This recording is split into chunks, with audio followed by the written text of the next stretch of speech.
குறைக்கிற வஞ்சக முயற்சியில ஈடுபட்டு இருக்கு இந்த ஒன்றிய அரசு.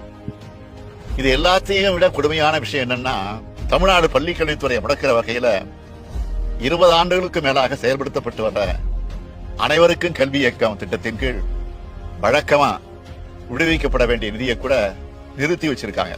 தேசிய கல்விக் கொள்கையை செயல்படுத்துவோம்னு கையெழுத்து போட்டாதான் நிதியை விடுவிப்போம்னு அடம் பிடிக்குது ஒன்றிய அரசு.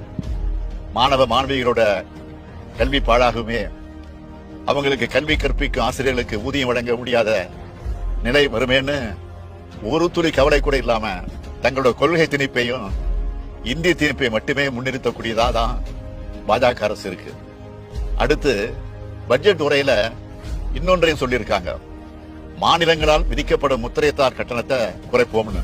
மாநிலங்களை கடந்து ஆலோசிக்காமலேயே பட்ஜெட்ல அறிவிக்கிறார் ஒன்றிய நிதியமைச்சர். ஏற்கனவே